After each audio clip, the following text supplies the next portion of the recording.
বন্ধুরা দেখো কতটা লোভনীয় হয়েছে। তো বন্ধুরা তোমরা বাড়িতে একবার হলো করবে, করে আমারে কমেন্টসের মাধ্যমে জানাবে কেমন লাগলো তোমাদের এই নিরামিষ লাবড়া তরকারি। হ্যালো বন্ধুরা, ঢেলে পুরান চ্যানেলে তোমাদের স্বাগত। আজকে আমি সম্পূর্ণ একটা নিরামিষ সবজি তোমাদের মধ্যে শেয়ার করব। তো দেখো আমি এখানে কি কি নিয়েছি। এখানে নিয়েছি কিছুটা গাজর, রাঙা আলু, ডাঁটা আর কুমড়ো।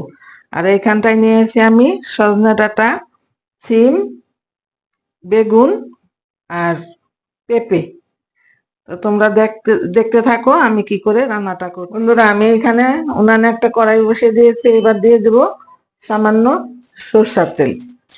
তেলটা কম করে দিতে হবে, কারণ পরে আবার আমার লাগবে। এর মধ্যে আমি দিয়ে দেব কেটে রাখা পেঁপে। বন্ধুরা যে সবজিগুলো শক্ত সেদ্ধ দিতে হয় ওই সবজিগুলি আমি আগে দিয়ে দেব। তারপর দিয়ে দেব ডাঁটা,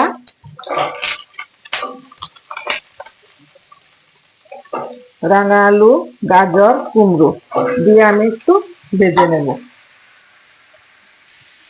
বন্ধুরা আমি আলুটা কাটতে ভুলে গেছিলাম, এইবার দিয়ে দেব 4টে আলু 2 টুকরো করে খোসার সময় দিয়ে দিলাম। দিয়ে আমি এটা ভালো করে একটু ভেজে নেব। এবার বন্ধুরা আমি সিমগুলো দিয়ে দেব। আর এইখানে দেখো কিছুটা লঙ্কা নিয়েছি, কাঁচা লঙ্কা, আর এইদিকে একটু আদা নিয়েছি। এটা আমি পেস্ট করে নেব। তোমরা বন্ধুরা জালটা কম বেশি করে নেবে। আর এই নিরামিষ তরকারিটা মানে এটাকে বলা হয় লাবড়া তরকারি। মানে এতটাই টেস্ট হয়, তোমরা যে কোনো নিরামিষের দিন এই সবজিটা করে দেখতে পারো, খেতে কিন্তু খুবই ভালো হয়। আর রান্না করতেও মানে খুবই সহজ। এবার আমি বন্ধুরা দিয়ে দেব সজনা ডাঁটা আর বেগুন, দিয়ে আবার কিছুক্ষণ কষিয়ে নেব, কারণ বেগুনটা সেদ্ধ হতে বেশি সময় লাগে না।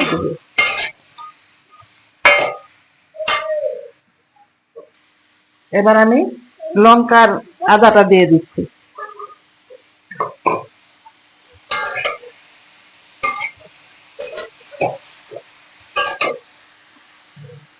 এবার আমি 1 চামচের মতো হলুদের গুঁড়ো দিয়ে দিচ্ছি। আর দিয়ে দেব পরিমাণ মতো লবণ। লবণ দিয়ে দিচ্ছি। বন্ধুরা তোমরা লবণটা কম বেশি বুঝে দেবে, আন্দাজ মতন দেবে, কারণ আমি আর লবণ দেবো না, একবারই আমি দিয়ে দিই, তাতেই আমার হয়ে যায়। তো দেখতে থাকো। এবার আমি দিয়ে দেব জল।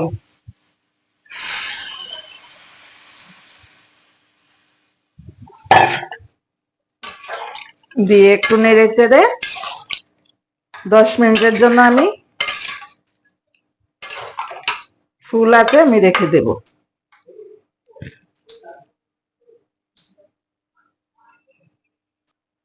বন্ধুরা আমি একটু ঢেকে দিয়েছি, ঢেকে দিলে সবজিটা তাড়াতাড়ি গলে যাবে। এবার আমি ঢাকাটা খুলে দিচ্ছি।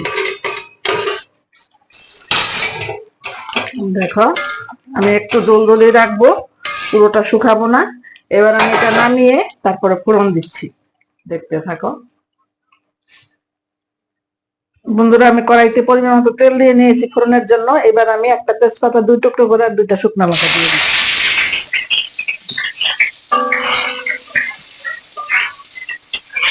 এর উপরে দিয়ে দেব 5 ফোড়ন।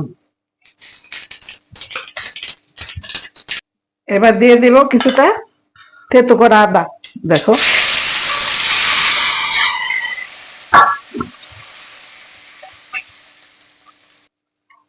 এবার আমি ঢেলে দেব।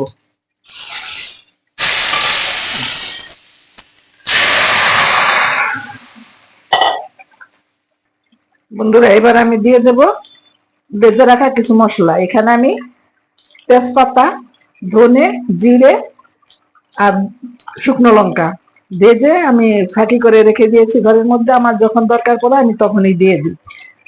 1.5 চামচের মতো দিয়ে দিলাম।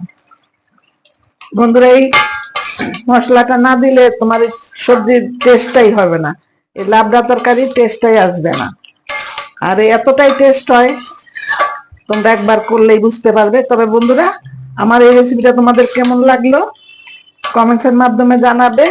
আর নতুন বন্ধুদের বলবো, আমার চ্যানেলে এসে থাকলে আমার চ্যানেলটা সাবস্ক্রাইব করে আমার পাশে থাকবে, আর পাশে থাকা বেল আইকনে ক্লিক করে দিবে এরকম নিত্য নতুন রেসিপি পাওয়ার জন্য। আর খুব বেশি ভালো লাগলে বন্ধুদের মধ্যে শেয়ার করে দেবে, কমেন্টস করবে, একটা লাইক দিয়ে দেবে। তো বন্ধুরা, দেখতে থাকো। আর যে কোনো নিরামিষের দিন তোমরা এই সবজিটা করে দেখতে পারো, খেতে কিন্তু খুবই ভালো হয়। এই পর্যায়ে আমি দিয়ে দেব সামান্য একটু মিষ্টি। তোমরা মিষ্টিটা ইচ্ছা করলে দিতেও পারো, নাও দিতে পারো, তবে নিরামিষ সবজি যেহেতু একটু মিষ্টি দিলে টেস্ট আরো বেড়ে যায়। আর তোমরা যদি মনে করো একটু শুকনো লঙ্কা দিবে, সেটা দিতে পারো। কাঁচা লঙ্কার পরিমাণটা একটু কমিয়ে দিয়ে শুকনো লঙ্কা একটু দিয়ে দিতে পারো। তো আমি শুকনো লঙ্কা দিইনি, শুধু কাঁচা লঙ্কা দিয়েই করেছি, কারণ আমার কাছে কাঁচা লঙ্কা দিয়ে করলে বেশি টেস্ট হয়।